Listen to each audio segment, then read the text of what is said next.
साथियों, आज का दिन गांव में कुछ अलग ही था। दीदी के घर का माहौल एकदम चुपचाप और सामान्य था, लेकिन अचानक खबर मिली कि दीदी के विदेश शहर वाले जीजा जी घर आने वाले हैं। जीजा जी कई सालों से शहर में रहते थे और गांव में आने का मौका उन्हें बहुत कम ही मिलता था। उनके आने की खुशी तो सबको थी, लेकिन साथियों, एक समस्या ने दीदी को गहरी सोच में डाल दिया। समस्या यह थी कि दीदी के घर में बेड ही नहीं था। गाँव में ज्यादातर लोग चारपाई पर सोने के आदी होते हैं, लेकिन जीजा जी की आदत शहर जैसी थी। वहाँ हर कमरे में बेड, गद्दा और तकिया रहता था। उन्हें चारपाई या जमीन पर सोना बिल्कुल पसंद नहीं आता। दीदी सोच में पड़ गई कि अब क्या किया जाए, कहीं जीजा जी को तकलीफ न हो जाए। इतने सालों बाद आए हैं और अगर नींद ही पूरी न हुई तो गांव के बारे में उनका क्या ख्याल बनेगा। दीदी का मन बार बार बेचैन हो रहा था। तभी अचानक उनके मन में एक विचार आया। उन्होंने सोचा, क्यों ना मैं अपने ही हाथों से कोई बेड बना दूं। घर में तो कई पुराने सामान रखे हुए हैं, जिन्हें जोड़कर कुछ नया तैयार किया जा सकता है। यही सोचकर दीदी धीरे धीरे स्टोर रूम की ओर बढ़ी। स्टोर रूम में दाखिल होते ही उन्हें पुरानी चीजों का अंबार दिखाई दिया। वहाँ कार्डबोर्ड के बड़े बड़े टुकड़े थे, अखबार के ढेर थे, टूटी फूटी चारपाई पड़ी थी, पुराने कपड़े और गोंद की बोतल भी रखी थी। दीदी की आंखें चमक उठी।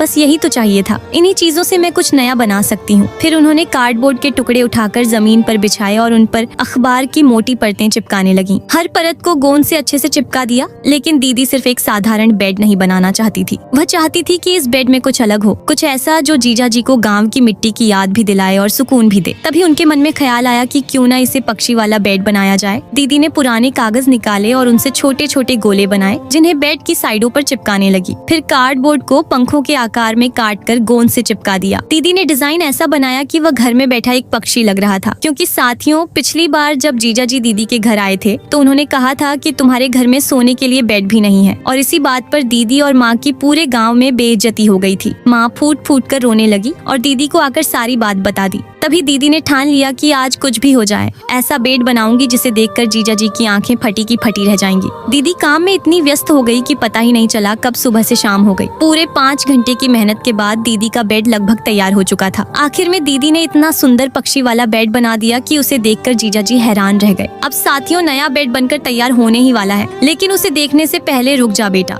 तुझे तेरी प्यारी माँ की कसम, तू इस वीडियो को लाइक करके चैनल को सब्सक्राइब कर ले और कमेंट में लव यू मान लिखना ना भूलें। देखते हैं कौन कौन अपनी माँ से सच्चा प्यार करता है। साथियों, लास्ट में दोनों बहनों ने मिलकर कितना सुंदर बेड बना दिया। आपको कैसा लगा कमेंट करके बताओ।